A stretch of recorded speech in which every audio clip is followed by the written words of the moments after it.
வீட்டு அருகிலேயே அரசு வேலை செய்து கொண்டிருந்த தமிழரசிக்கு திடீரென்று வேறு மாவட்டத்திற்கு மாறுதல் என்ற செய்தி வந்தது.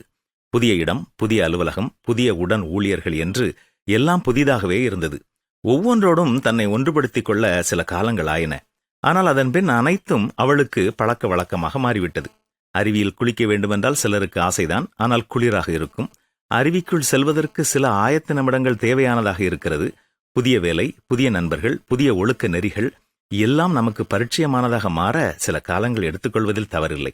சமீபத்தில் நண்பர் ஒருவர் என்னோடு தொடர்பு கொண்டு காலை நேரத்தில் தனியாக கடவுளை ஆராதிக்க தினமும் சில நிமிடங்கள் எடுத்துக்கொள்ள வேண்டும் என்று ஆசை, ஆனால் வேலைப்பளுவின் மத்தியில் என்னால் முடியவே இல்லை என்றார். அவருக்கு நான் கொடுத்த ஆலோசனை இதுதான். கடவுளுக்காக நீங்கள் கொடுக்க விரும்பும் நேரத்தில் 15 நிமிடங்களுக்கு முன்னதாக அலாரம் வைத்து ஆயத்தப்படுங்கள். நீங்கள் என்னென்ன செய்யப் போகிறீர்கள் என்பதை குறித்து தெளிவுள்ளவர்களாக இருங்கள். துதிப்பாடல்களை பாடி கர்த்தரை துதிக்கலாம். ஒவ்வொரு நாளும் 1 அல்லது 2 அதிகாரங்களை வேத புத்தகத்திலிருந்து வாசிக்கலாம். பின் அதை உங்கள் வாழ்க்கையோடு ஒப்பிட்டு தியானித்து பார்க்கலாம்.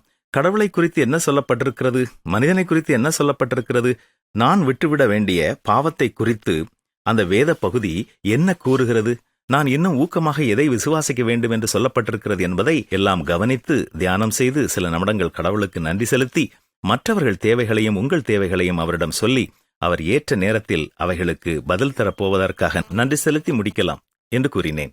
ஏனென்றால் காலைதோறும் கர்த்தரின் கிருபைகள் புதிதாக இருக்கிறது. அதை பெற்றுக்கொள்ள நாமும் காத்திருக்க வேண்டாமா? அனுதின காலை தியான வேளை உங்களுக்கு உண்டா?